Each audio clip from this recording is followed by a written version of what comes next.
Fujifilm's latest instant camera, the Instax Mini Evo, manages to perfectly balance good design and retro gimmicks to encourage play. Housed in a plastic body that evokes cameras from decades ago is a hybrid camera with intuitive dials and buttons and software that allows for 100 combinations of lens filters in color profiles. But this fine balance comes at a high cost.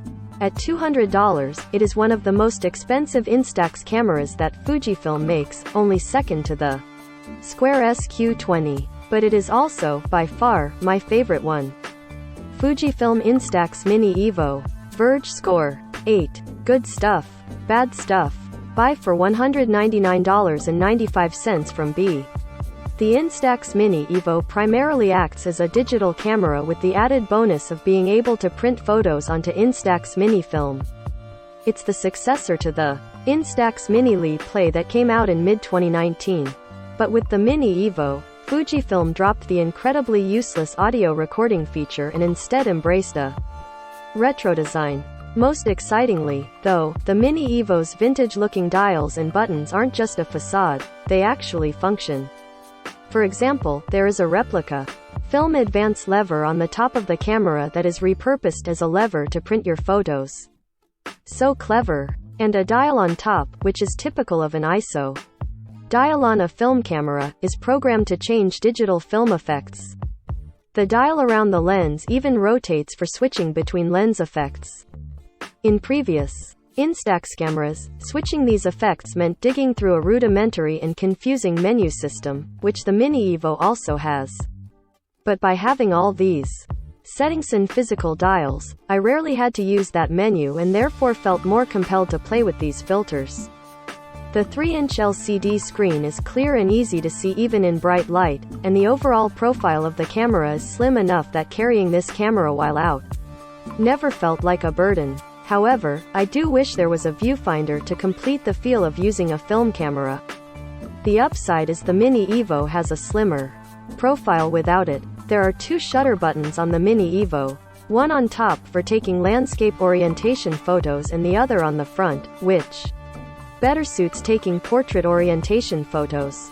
The Mini Evo has an internal battery that takes around 2.5 hours to charge from zero, and in my use, I never had a problem with the camera's battery life.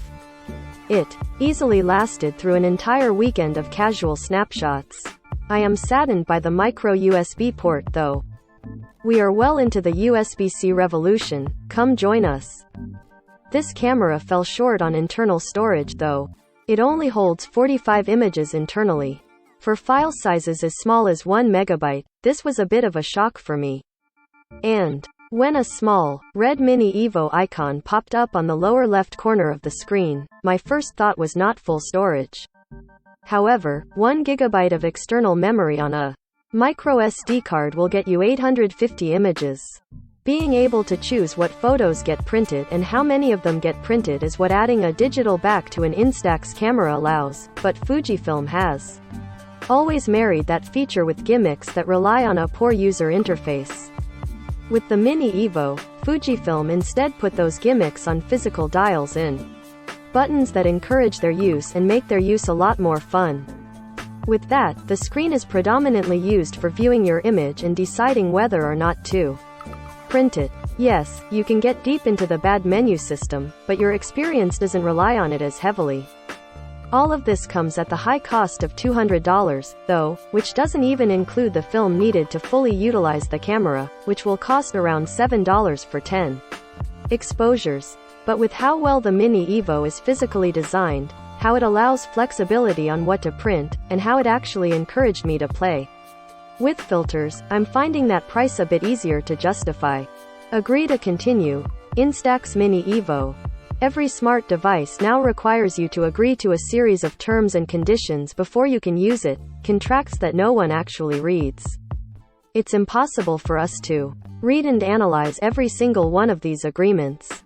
But we started counting exactly how many times you have to hit agree to use devices when we review them, since these are agreements most people don't read and definitely can't negotiate. You don't need to agree to anything to use the camera, but if you want to use the app, you have to allow access to your phone's media, location information, and Bluetooth connection. You also have to agree to the Instax Mini Evo app's terms of use and privacy policy. Photos by Becca Farsace, The Verge.